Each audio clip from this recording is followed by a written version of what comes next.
Hello class 12।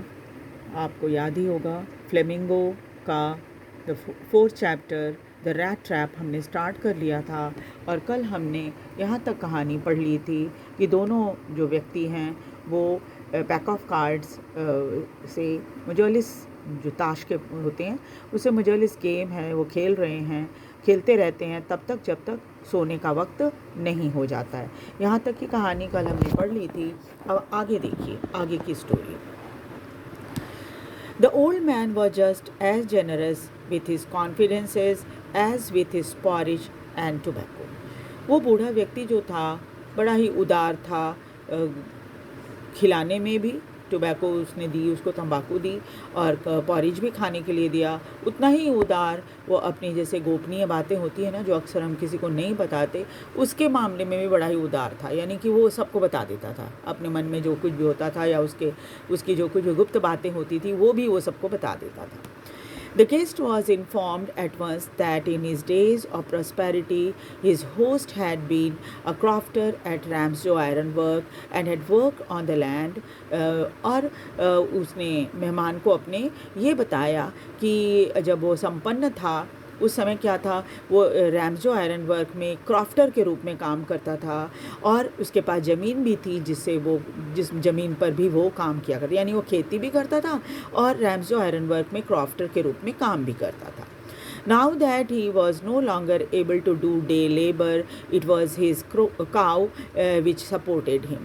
और अब जबकि वो बूढ़ा हो गया है तो खेत में तो मेहनत नहीं कर सकता है, लेकिन उसके पास एक गाय है जो उसके लिए लाइवलीहुड का काम करती है, यानी कि उसके जीवन यापन का वो साधन है, गाय जो है वो, है ना। Yes, that boss he was extraordinary, और वो बताता है कि वो एक बॉस की तरह है और बहुत ही एक्स्ट्राऑर्डनरी है। गाय जो है इसकी वो she could give milk for the creamery every day. वो जो दूध देती है वो क्या करता है, क्रीमरी में दे देता है जाकर, है ना। And the last month he had received all the 30 kroner in payment. और जब वो क्रीमरी में पूरे महीने दूध दे देता है तो क्या होता है कि उसके बाद भी उसको पिछले महीने का जो बकाया था 30 kroner, ये वहाँ की करेंसी है ना, स्वीडन की क्रोनर, तो वो उसको पेमेंट में मिली है। यानी कि इसने इस व्यक्ति को जो रैट ट्रैप पेडलर है उसको ये बात बता दी कि उसके पास 30 kroner हैं, यानी उसके पास पैसा है।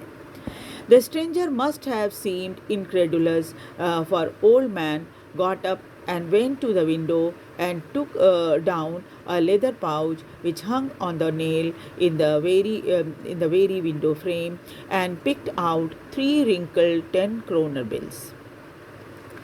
अब उसको ऐसा लगा कि ये जो अजनबी है शायद उसकी बात का पर विश्वास न करे, इसलिए वो बूढ़ा व्यक्ति उठा, खिड़की के पास गया और वहाँ पर एक लेदर का पाउच, यानी जो पर्स की तरह होता है, वो टंगा हुआ था, जो कि कील में टांग रखा था उसने खिड़की पे। वहाँ से उसने उसको निकाला विंडो फ्रेम से और उसके बाद उसमें से 3 बुढ़े तुड़े हुए जो नोट थे वो निकाल कर उसको दिखाया। These he held up before the eyes of the guest, nodding knowingly. और तब फिर क्या हुआ, उसने जब उसको नोट दिखाया उसके आंखों के सामने वो 30 kroner नोट जो था वो दिखाया और उसने सिर भी अपना हिलाया। और फिर उसने इसको अजनबी को नोट दिखाने के बाद वापस पर्स में उसने नोट को डाल दिया और ले जाकर वहीं पर टांग दिया जहाँ पर खिड़की में कील में वो टंगा था purse. The next day both man got up in good season. फिर सुबह सवेरे दोनों ही उठे। The crofter was in hurry to milk his cow. Crofter जरा जल्दी में था क्योंकि उसे गाय का दूध निकालना था। And the other man probably but he should not stay in bed when the head of the house had gotten up. और दूसरा व्यक्ति यानी उस अजनबी को जो रैट ट्रैप पेडलर है उसको ऐसा मन में विचार आया कि उसे बिस्तर पे लेटे हुए नहीं रहना चाहिए जब घर का मालिक जग गया है और घर में बाकी दूसरे काम करने में लगा है। They left the cottage at the same time, इसलिए वो भी उठकर तैयार हो गया और दोनों एक ही समय में अपने घर से बाहर निकले। The crafter locked the door जब दोनों बाहर निकल आए तो क्रॉफ्टर ने अपने घर का दरवाज़ा लॉक कर दिया, put the key in his pocket, और जो चाबी थी उसको अपनी पॉकेट में रख लिया। The man with the rat trap said good bye and thank you and thereupon each went his own way. उसके बाद जो व्यक्ति रैट ट्रैप बेचता था, रैट ट्रैप पेडलर जो है, उसने क्या किया, उसको गुड बाय और थैंक यू बोला उस बूढ़े व्यक्ति को, और उसके बाद दोनों अपने अपने रास्ते चले गए। But half an hour later, the rat trap peddler stood again before the door. लेकिन आधे घंटे के बाद ही वो रैट ट्रैप पेडलर जो है वो दोबारा दरवाजे पर आकर खड़ा हो गया। He did not try to get in, लेकिन उसने घर के अंदर घुसने की कोई कोशिश नहीं की। However, he only went to the window, सिर्फ वो विंडो के पास गया, smashed a pan stuck in his hand and got hold of the pouch with the 30 kroner, और बस उसने हाथ से मारकर खिड़की का शीशा तोड़ दिया और हाथ अंदर करके उसने उस पाउच को बाहर निकाला जिसमें 30 क्रोनर रखे हुए थे। He took the money, उसने पैसा ले लिया, thrust it into his own pocket, और उसने सारे पैसे अपने पॉकेट में रख लिए, and then he hung the leather pouch very carefully back in his place and went away। और फिर दोबारा हाथ डालकर उसने क्या किया, उस लेदर पाउच को उसी कील में टांग दिया जैसे घर में टंगा हुआ था कमरे में, और अपने रास्ते चला गया। यानी उसने चोरी कर लिया पैसा और अपने रास्ते चला गया। As he walked along with the money in his pocket, he felt quite pleased with his smartness।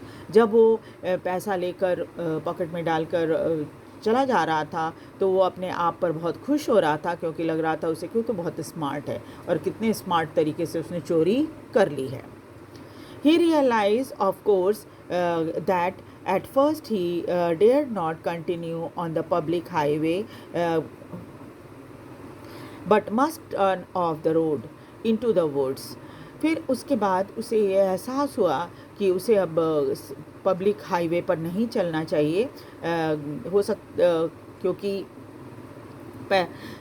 हो सकता है भाई पुलिस आ जाए और उससे पूछताछ करने लग जाए। Public highway must turn off the road, और उसे सड़क से हट जाना चाहिए, इनटू द वुड्स, और जंगल में चले जाना चाहिए। During the first hour, this caused him no difficulty। जब वो जंगल में डर के मारे चला गया कि रोड पर रहेगा तो हो सकता है पुलिस पूछताछ करने लग जाए उससे, तो जब वो जंगल में चला गया तो पहले घंटे में तो उसे जंगल में कोई परेशानी नहीं हुई। During the first hour, this caused him no difficulty. Later in the day, he had gotten in became worse। लेकिन फिर क्या हुआ, हालत और ज़्यादा ख़राब होने लग गई।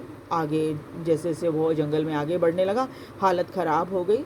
For it was a big and confusing forest. क्यों हालत ख़राब हो गई, क्योंकि जंगल बहुत बड़ा था और साथ ही साथ क्या था, बहुत कन्फ्यूजिंग भी था, रास्ते का पता नहीं चल रहा था इस वजह से। विच ही हैड गॉटन इनटू, ये वो जिस जंगल में वो घुसा था वो उसमें रास्ते बड़े कन्फ्यूजिंग थे। He tried to be sure to walk in a definite direction। जंगल में चलते समय उसने ये पूरी कोशिश की थी कि वो एक सीधे रास्ते पर चले, इधर उधर ज़्यादा ना मुड़े। But the paths twisted back and forth so strangely। लेकिन क्या था, रास्ते जो थे इतने इतने घुमावदार थे, बड़ी अजीब तरह से घूम रहे थे रास्ते इधर उधर, इसलिए उसे पता ही नहीं चल रहा था कि वो कौन से डायरेक्शन में जा रहा है। He walked and walked without coming to an end of the wood। और इसलिए वो चलता रहा, उसे जंगल का अंत तो दिख ही नहीं रहा था, यानी ख़त्म ही नहीं हो रहा था जंगल। And finally he realized that he had only been walking around in the same part of the forest। उसके बाद उसे थोड़े समय बाद ये एहसास हुआ कि उसे वो शायद जंगल के एक ही हिस्से में बार बार घूम रहा है, मतलब वो सीधा नहीं चल रहा बल्कि एक ही जगह पे गोल गोल घूम रहा है, क्योंकि रास्ते इतने अजीबोगरीब तरीके से मुड़े हुए थे, घुमावदार थे।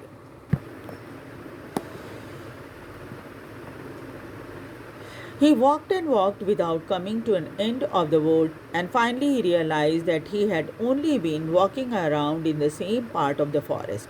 All at once he recalled his thought about the world and the rat trap. तब अचानक उसके दिमाग में वो विचार आया जो शुरू में उसके आया था लोगों के बारे में, है ना, कि ये दुनिया जो है क्या है, एक रैट ट्रैप की तरह। तो पूरी दुनिया जो है वो एक रैट ट्रैप है।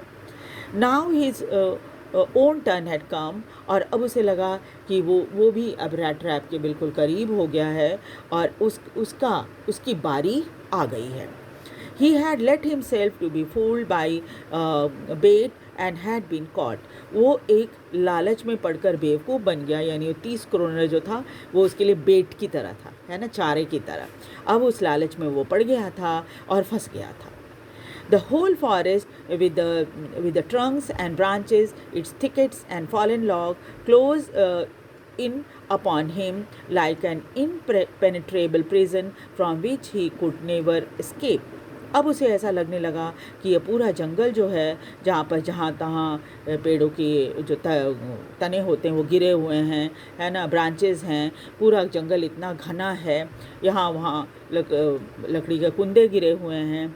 अब वो चारों तरफ से इसे लग रहा था कि घेर रहे थे, ठीक वैसे ही जैसे प्रिजन में चारों तरफ ऊंची ऊंची दीवारें होती हैं ना, और हम उसके जो चोर होता है या जो हत्यारे होते हैं वो उसमें बंद रहते हैं। तो ऐसा लग रहा था कि पूरा जंगल उसके लिए जेल की तरह हो गया है, एक ऐसा जेल जिससे वो कभी बाहर नहीं निकल पाएगा और शायद उसे कभी भी यहाँ से भागने का रास्ता नहीं मिल पाए। यानी कि ये जंगल जो है एक रैट ट्रैप की तरह उसके लिए हो गया है, जिससे वो कभी भी बाहर नहीं निकल पाएगा। उसके मन में अब ये ख्याल आने लगा था। इट वॉज लेट दिसंबर, ये दिसंबर का आखिरी वक्त था। यानी आपको पता ही है कि दिसंबर में क्या होता है, दिन बहुत छोटे और रातें बहुत लंबी होती हैं, है ना, दिन बहुत छोटी होती है। लेट दिसंबर था। Darkness was already descending over the forest, इसलिए जंगल में अब आपको पता ही है कि जंगल में पेड़ पौधे बहुत ज़्यादा होते हैं, तो इसलिए अंधेरा भी जल्दी होने लग जाता है। तो अंधेरा अब धीरे धीरे छाने लगा था जंगल में। And this increase the danger and the increase also his gloom and despair. अब खतरा बढ़ने लग गया था उसके लिए, और साथ ही साथ बहुत मायूस और उदास हो गया था वो। Finally he saw no way out, उसको लगा कि अब मुझे यहाँ से निकलने का रास्ता नहीं मिलेगा। And he sunk down on the ground, इसलिए जैसे हम धम से बैठ जाते हैं ना ज़मीन में थक हार कर, वैसे वो ज़मीन में बैठ गया। टायर्ड टू डेथ, जंगल में घूम घूम कर वो इतना थक गया था कि एकदम बिल्कुल जैसे थकान के मारे चूर हो रहा था वो। Thinking that his last moment had come, अब उसके मन में ये ख्याल आने लगा कि उसका अंत अब वो करीब आ गया है। But just as he laid his head on the ground, he heard a sound, a hard, regular thumping. तभी क्या हुआ, जब उसने अपने सिर को ज़मीन में टिकाया तो उसे एक आवाज़ सुनाई दी, एक रेगुलर थम्पिंग, यानी जोर जोर से धम धम की जो आवाज़ होती है ना, वैसी आवाज़ उसको सुनाई पड़ी। There was no doubt as to what it was, इसमें कोई शक नहीं था कि ये क्या है, वो समझ गया तुरंत इस बात को। ही रेज्ड हिमसेल्फ, वो अपने आप को उसने हिम्मत करके खड़ा किया। Those are the hammer stroke from an iron mill, he thought, उसको तुरंत दिमाग में उसके विचारों में आया कि ये लगातार चलने वाले, किसी आयरन मिल में लगातार चलने वाले हथौड़े की आवाज़ है। There must be people nearby, और जब मिल है, हथौड़े चल रहे हैं, तो लोग भी होंगे वहाँ पर, है ना। He summoned all his strength and got up, इसलिए इसने पूरी हिम्मत जुटाई, खड़ा हो गया। And staggered in the direction of sound, और जिधर से उसको लग रहा था कि आवाज़ आ रही है उस तरफ वो चल पड़ा। ठीक है, तो नेक्स्ट क्लास में हम आगे की स्टोरी पढ़ेंगे। आप वीडियो को लाइक और सब्सक्राइब ज़रूर कर लीजिए, और मैं तो आपसे यही रिक्वेस्ट करूँगी कि आप शुरू से ही बहुत सावधान रहिए और लगातार चैप्टर्स को पढ़ते रहिए, और वीडियो को देखिए ताकि आपको कहानी अच्छी तरह से समझ में आ जाए। एग्ज़ाम में कैसे भी क्वेश्चन आए तो आप इजीली उसके आंसर लिख सको, है ना। और शुरू से ही अगर आप फोकस्ड रहेंगे तो इंग्लिश में अच्छे मार्क्स भी आपको आएंगे, है ना। वीडियो को लाइक और सब्सक्राइब ज़रूर कर दीजिए, रिक्वेस्ट है मेरी। Thank you very much.